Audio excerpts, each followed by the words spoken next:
Vous allez voir, on a un autre, un autre témoignage, celui de Mehdi, qui est commercial et qui nous appelle des Hauts-de-Seine. Bonjour Mehdi. Bonjour les GG, ravi d'être avec vous. Donc, bonjour. Alors, allez-y. On peut pas accueillir toute la misère du monde. Ça dépend de quelle couleur de peau elle est, de quelle religion elle est, puisque tout ça c'est faux. Puisqu'on a vu les Ukrainiens, alors on nous dit qu'on peut pas les intégrer, etc., alors qu'on a les outils pour ça. On a tout ce qu'il faut pour ça. Nous sommes même des professionnels pour ça, comme ça nous arrange. Puisque les Ukrainiens, en moins d'1 an, les Ukrainiens, on leur a trouvé des appartements, exactement, leurs enfants sont à l'école, des familles d'accueil, ils travaillent, même les familles françaises, et je peux vous dire, je connais, se sont proposés à accueillir des belles blondes chez eux.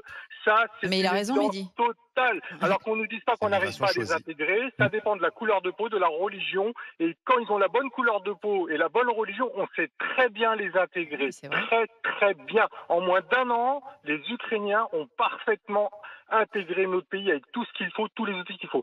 Alors moi je dis qu'est-ce qu'on peut faire avec ces gens-là? C'est clair. Vous savez combien d'entreprises de restauration, de bâtiments ferment par jour? Une centaine. Manque de pouvoir intégrer ces postes, d'accord? Donc on pourrait dire à ces jeunes, écoutez, vous allez intégrer la restauration, le bâtiment pendant 6 mois. On va vous donner un papier pendant 6 mois. Le patron est obligé de nous tenir au courant si ce gars est toujours à son poste.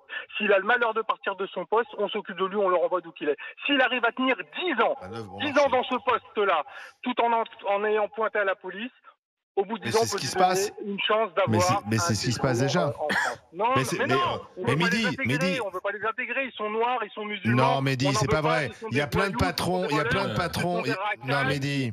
Non mais là Mehdi vous exagérez, il y a plein de patrons et notamment des restaurateurs qui à un moment donné vont même avec leurs salariés à la préfecture pour obtenir les papiers, les cartes de séjour, etc. et faire en sorte, parce que c'est même leur intérêt de garder ce salarié. Mais si, ça se passe comme ça. Vous avez vu, il y a même tout un village qui se mobilise là pour garder l'apprenti boulanger. Moi je vois au feu rouge là des gens avec des enfants qui font la manche, des mères qui sont par terre, les pères qui sont par terre. Ah oui, parce qu'il n'y a peut-être pas du boulot aussi pour tout le monde, Mehdi. Si, il y a du boulot pour tout le monde. Laissez-moi, s'il vous plaît, laissez-moi terminer, excusez-moi. Merci. Je leur dis, mais j'ai parlé avec eux, qu'est-ce qui se passe? Ben, personne ne veut nous recevoir, personne ne nous ouvre la porte, on nous laisse là. Croyez-moi que si demain on donne un travail à mon mari, je ne serai pas là avec mon fils pour faire la manche et mon fils sera à l'école. On ne veut pas recevoir mon fils à l'école, on me dit que j'ai le voile, on me dit que ceci. Bon, d'accord, le voile, tu le retires, t'es chez nous, on te dit de le retirer. Déjà, on te laisse si tu veux. D'accord, non, il y a une politique pour ces gens-là. Donc il y a du boulot pour tout le monde.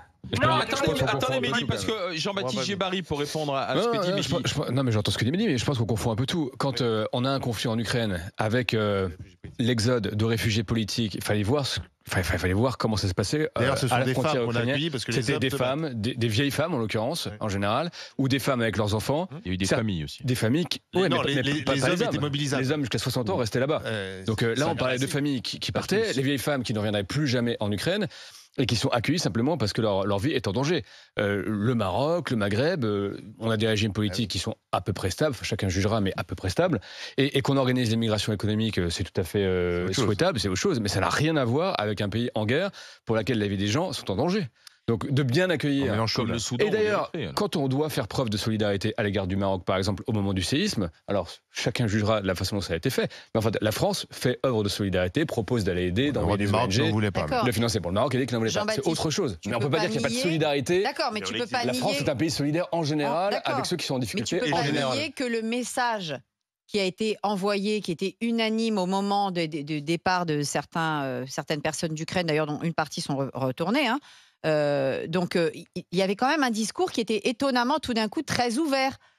C'est les réfugiés politiques. Non, mais c'était pas une question de réfugiés. Mais attendez, des guerres en Asie, en Afrique, il y en a pléthore. D'accord, aussi meurtrière que l'Ukraine. Non, mais attendez, l'Ukraine. C'est le continent européen. Mais c'est la civilisation. Enfin, c'est une civilisation européenne. Je rappelle qu'on a quand même dans ce conflit-là une action. Et en plus, non mais d'accord, mais avec l'OTAN, quand tu as des attentats au Burkina, des attentats au Mali, sous prétexte que, et là tu as des dizaines, des milliers de morts de populations civiles dans le nord du Mali. C'est à 1800 km de Paris. De populations civiles tous les jours en Ukraine. Les gens qui meurent en Ukraine, c'est les soldats, c'est pas des populations civiles. Non, mais ça c'est des comparaisons. Comparaison n'est pas raison. Pourtant on a une histoire, excuse-moi, on a une histoire coloniale et on a une histoire avec le Mali et le Burkina qui est peut-être plus serrée qu'avec l'Ukraine. Il y a beaucoup de Maliens en France. En revanche, voilà, il y a je pense qu'on est d'ailleurs le pays en Europe qui accueille le plus de Maliens. Si demain, à cause de l'état défaillant malien actuel, que ce soit le coup d'État ou autre, il y avait un flux de gens, de Maliens qui voulaient demander à l'ambassade française à Bamako, qui voulaient demander un visa, t'inquiète pas qu'on leur dirait non. Voilà, sauf que merci Alain et merci Mehdi. Y compris si c'était des femmes et des enfants maliennes qui viendraient dans notre ambassade ou notre consulat. D'avoir été dans les GG, merci d'avoir dialogué avec nous.